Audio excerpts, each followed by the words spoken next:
If you're familiar with any kind of workshop, whether woodworking or metalworking, you'll be familiar with these, the blue paper towel. They're very versatile for lots of jobs around a workshop, wiping up spills, applying finish, or even happens to us all. But in my workshop in particular, these can get mislaid quite easily, especially when the roll's starting to run down. So I thought it would be a good idea to build this a permanent home and keep it along with some other supplies in the workshop. So today we're going to build the last paper towel dispenser your workshop will ever need.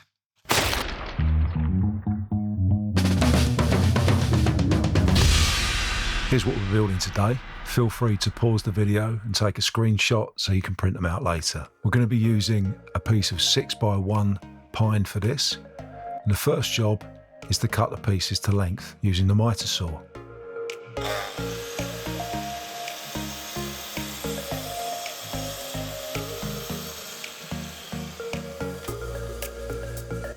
Then we go over to the table saw and cut the boards to width.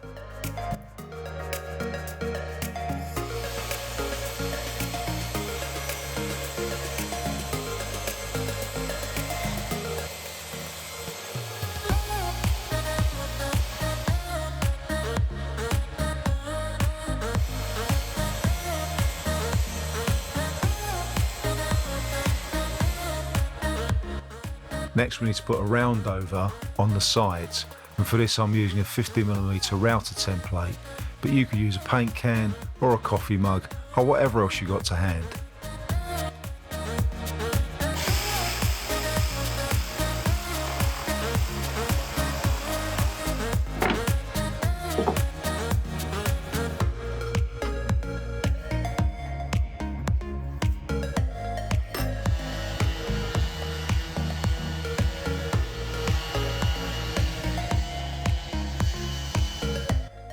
The next thing to do is to mark the position of the dowel.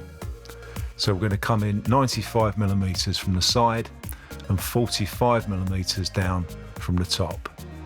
This will give us enough clearance for a full roll of the blue paper.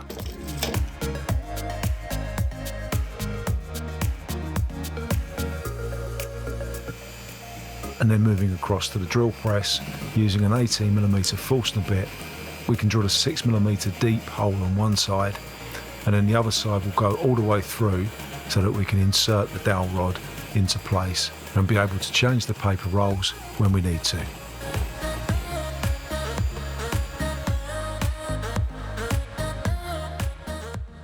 Okay, so the next thing to do is we're going to cut the dadoes in the two side pieces.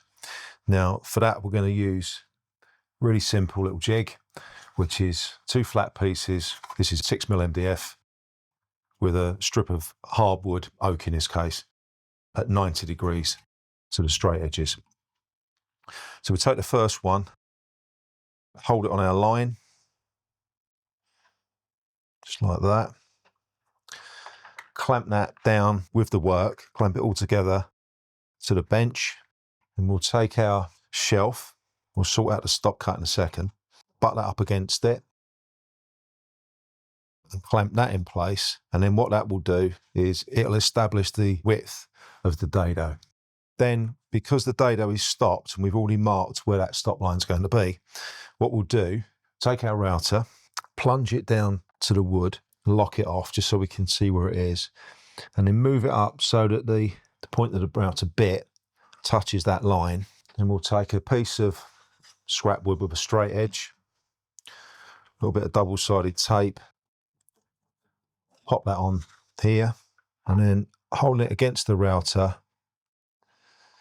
just fix it down onto one side. And then when the router comes up, it will hit that, we can move it across and then back down the other side. That goes down to the work. Okay, there. And what we do is lift that up 5mm,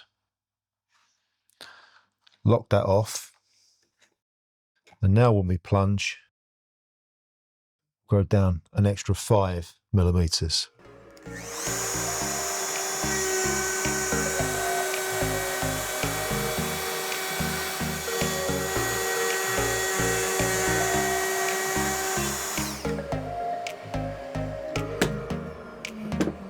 Set the clamps off.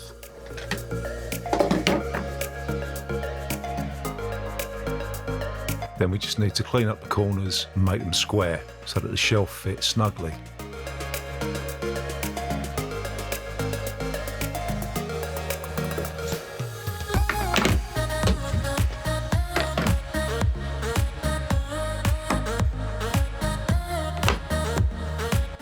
So now we've loosely assembled the shelf, and the next thing I want to do is to cut the dowel to length. First, I want to make sure that the sides and the shelves are square to each other. And then we'll mark where we're going to cut the dowel. It doesn't have to be exact, we can do this by eye. Just put a pencil mark about halfway on the thickness of the side wall. Then take it over to the table saw to make our cut.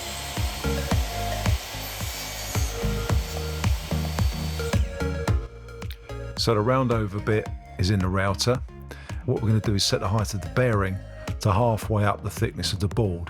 So once we've routed both sides, the round over will be the same on each side.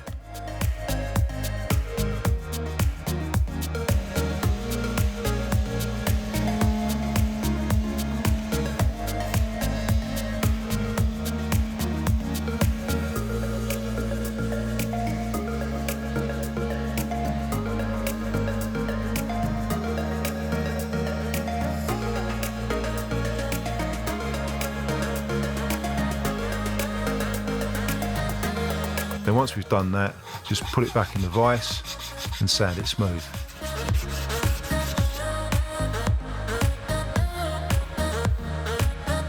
Then we'll assemble the shelf unit together using some glue and clamps.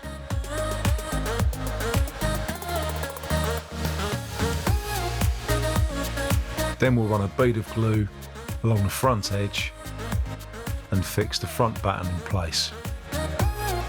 Once it's drying out of the clamps, we can move on to finishing. Here I'm applying some tung oil to give it a durable finish in the workshop. So here it is finished. And now we'll always know where to find it. So now you've got somewhere to hang your blue towels in the workshop. All you need now is a project to make so you can use them to clean up afterwards. Click here for another idea.